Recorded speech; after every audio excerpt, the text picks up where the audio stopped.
I am DM Zone. This is Gamers Oasis. Let's get into it. Okay, guys, we're going to talk about the light spell in the original Dungeons and Dragons. And this particular spell, it's more versatile than one would think, and more versatile than it is in actually other editions of the game. There were some things that the original designers thought would be really cool to do with this spell, and I have my own spin sort of on it. Okay, so this spell illuminates an area by 3 inches. That's 3 inches. Now that's actually 30 feet because that's sort of a war game terminology.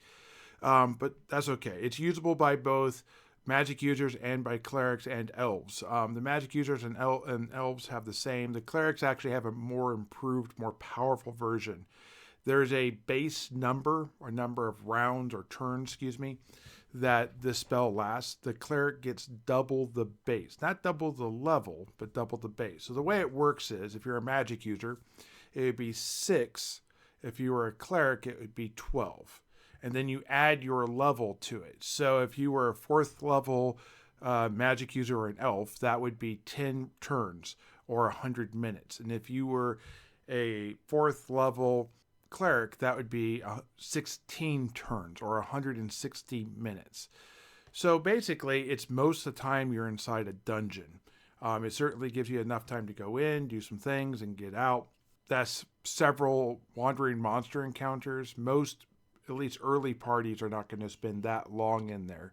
I spoke about there are other uses for the spell. Well, one of the ones that is talked about in, I think, Strategic Review or something like that is the magic user casts the spell in the eyes of the opponent, blinding them. I like that. I don't think it should be permanent blindness. I think that it's blindness you could cure. I feel like a dispel magic would stop the light spell from working, and that plays into it different than it would at full duration. But let me get into how casting light in someone's eyes would work in my game, because that could happen to a player just as easy as it could happen to a non-player, and there's no save throw against it. So I kind of am okay either way. I just think you need to be consistent with it. If you're going to do save throw or no save throw, I think it's a little brutal with no save throw. I think it's probably better with a save throw. But if you're not going to give a save throw and that works on your boss, then I think that's probably okay. So with a cleric, we'll just say it's a 1st level cleric, so it's 13 turns. So for 13 turns, the cleric blinds a bandit. Take the ropes off, they leave him after they're done interrogating. He can't follow, doesn't know what they're doing. Magic user, it'd be 7 turns, 6 plus 1, 12 plus 1. You get the general idea. Now, that'd be how many turns they're blind. I would have them also either have like their vision coming back or a continued blindness for, again, the duration the spell is on them. So where that dispel magic comes in is if, let's say, 4 turns in, their magic user or cleric walks over and dispels magic, removing the magic spell from the eyes of the creature. In this case, you could go ahead and do 3 turns or 4 turns, whatever it was, of continued afterwards, and then they got their vision back. I would say if you do some sort of major healing, like a Cure Serious, it probably would heal the eyes. It's a form of damage, basically. I think that would be a way you could bring it back. If you wanted to do it with a Cure Light Wounds from 1st level, a 3rd level spell to remove it, or whatever dispel magic is, and then a 1st level to cure it, I think that works just fine too. That's kind of how that would work in my world.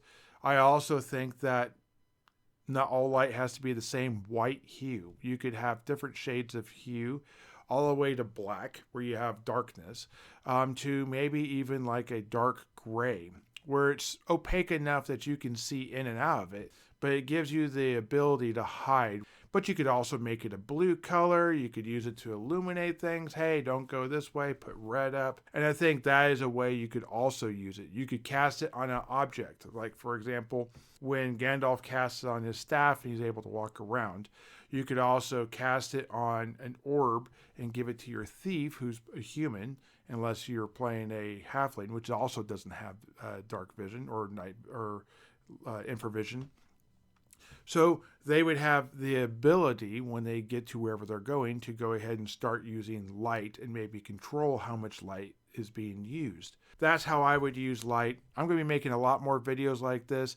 If you guys like this, let me know in the comments down below. If there's some videos you think I should be doing, let me know also. I'll give you guys credit. I'll see you guys in the next one. Have a great day. Bye.